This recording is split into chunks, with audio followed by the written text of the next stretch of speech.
সুপ্রিয় দর্শক, আমি আনিকা আঞ্জুম আপনাদের সামনে হাজির হয়েছি এনএএন টিভির পর্দায় তারকাদের কথা অনুষ্ঠান নিয়ে। আমাদের আজকের বিষয় হলো ঈশ্বরচন্দ্র বিদ্যাসাগর, এই গুণী ব্যক্তিকে নিয়ে। আর কথা না বাড়িয়ে শুরু করছি আমাদের আজকের পর্ব। ঈশ্বরচন্দ্র বিদ্যাসাগরের জীবন রচিত তার জীবনের বিভিন্ন দিক এবং তার কর্মকাণ্ডের মূর্ত প্রতীক হিসেবে পরিচিত। তার পূর্বপুরুষগণ বর্ণমালীপুর নামে গ্রামে বসবাস করতেন। বিদ্যাসাগরের পিতা ছিলেন রাধাকান্ত বিশ্বাস এবং মাতা ছিলেন ময়ূরী দেবী। তিনি অভাবের মধ্যে বড় হয়েছিলেন, কিন্তু তার মেধা এবং অধ্যবসায় তাকে শিখায় পথের সামনের দিকে এগিয়ে নিয়ে যায়। বিদ্যাসাগরের প্রাথমিক শিক্ষা শুরু হয়েছিল তার গ্রামে। পরে তিনি কলকাতার সাধনা ও ধর্মময় স্কুলে পড়াশোনা করেন।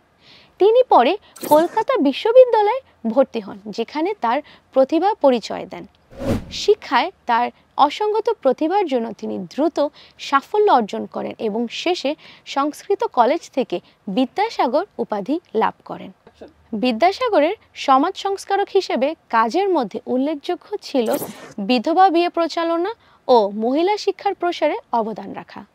তিনি বাল্যবিবাহ এবং বহুবিবাহের বিরুদ্ধে জোরালো সমস্যা উত্থাপন করেন এবং সমাজে প্রচলিত সামাজিক অসঙ্গতিগুলোর বিরুদ্ধে সচেতনতা সৃষ্টি করেন। তার কর্ম এবং চিন্তাভাবনা আজও মানুষকে অনুপ্রেরণা দেয়। তিনি বাংলা ভাষার উন্নয়নে যে ভূমিকা রেখেছেন তা চিরস্মরণীয়। বাংলা গদ্যের প্রথম সার্থক রূপকার হওয়ার কারণে রবীন্দ্রনাথ ঠাকুর তাকে বাংলা গদ্যের প্রথম শিল্পী হিসেবে অব্যাহতি দেন। তার লেখা পাঠ্যপুস্তক এবং শিশু সাহিত্যে বাংলা ভাষার জন্য নবজাগরণের সূচনা হয়। বিদ্যাসাগরের অবদান বাংলার ইতিহাসে একটি গুরুত্বপূর্ণ অধ্যায় হিসেবে বিবেচিত হয় এবং তার নাম সবসময় শ্রদ্ধার সঙ্গে স্মরণ করা হয়। বিদ্যাসাগর বিদ্যালয় এবং বিদ্যাসাগর সেতু প্রমাণিত করে তার জীবনের গুরুত্ব এবং তার অবদান এখনও আধুনিক সমাজে প্রাসঙ্গিক। ঈশ্বরচন্দ্র বিদ্যাসাগর জীবন, উৎপত্তি এবং শিক্ষা জীবন বাংলা সংস্কৃতির এক উজ্জ্বল অধ্যায়। তিনি ২৬ সেপ্টেম্বর ১৮২০ সালে ব্রিটিশ ভারতের বাংলা প্রেসিডেন্সি বীরসিং গ্রামে জন্মগ্রহণ করেন। তার পৈতৃক নিবাস বনমালীপুর গ্রামে হলেও তার শৈশব বীরসিংহের অতিবাহিত হয়। বাবার নাম ঠাকুরদাস বন্দ্যোপাধ্যায় এবং মাতার নাম ভগবতী দেবী।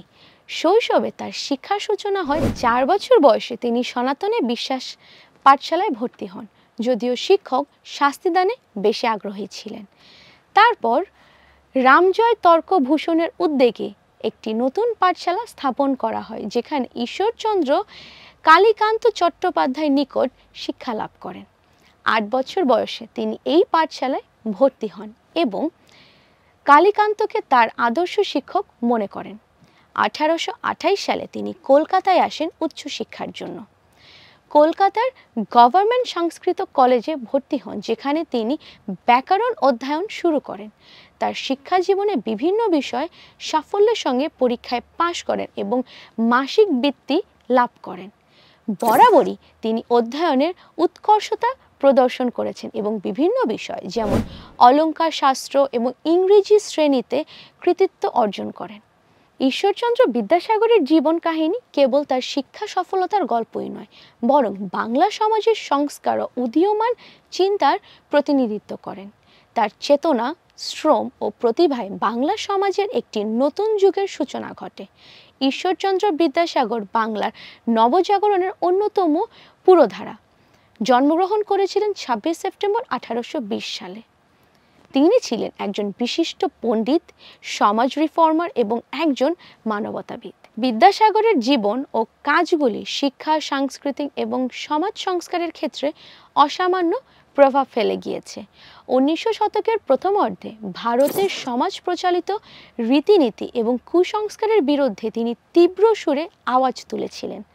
তিনি নারী শিক্ষার প্রসার ঘটাতে গুরুত্বপূর্ণ ভূমিকা রেখেছিলেন। ১৮৫৭ সালে তিনি কলকাতায় প্রথম ভারতীয় বালিকা বিদ্যালয় প্রতিষ্ঠা করেন, যা বর্তমানে বেথুন স্কুল নামে পরিচিত। এছাড়া তিনি বিভিন্ন স্থানে ৩৫টির বেশি বালিকা বিদ্যালয় প্রতিষ্ঠা করেন, যার ফলে বহু মেয়ের শিক্ষা লাভের পথ প্রশস্ত হয়। বিদ্যাসাগর বিধবা বিবাহের আইন প্রচলনের জন্য চালিয়ে যান। তিনি বিভিন্ন বিধবা বিবাহ অনুষ্ঠানের আয়োজন করেন এবং সমাজে বিধবাদের প্রতি অমানবিক আগ্রাসনের বিরুদ্ধে কথা বলেন।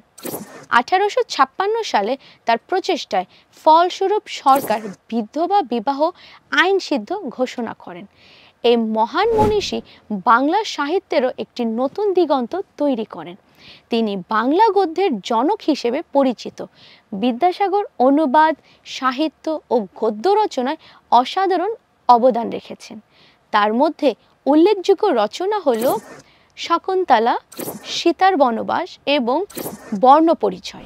তিনি গদ্যের এই সরলতা এবং ভঙ্গিমাকে দ্বারা বাংলা সাহিত্যকে সমৃদ্ধ করেন।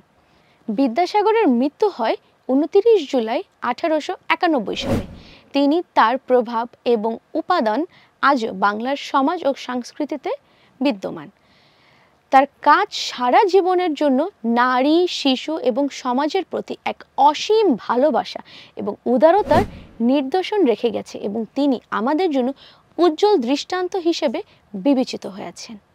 দর্শক, এই ছিল আজকের পর্বে। এই পর্যন্ত আবারও দেখা হবে আগামী পর্বে নতুন কোনো বিষয় নিয়ে। আমি আনিকা আঞ্জুম আপনাদের কাছ থেকে বিদায় নিচ্ছি। সেই পর্যন্ত ভালো থাকবেন, সুস্থ থাকবেন, NAN টিভির সাথে থাকবেন।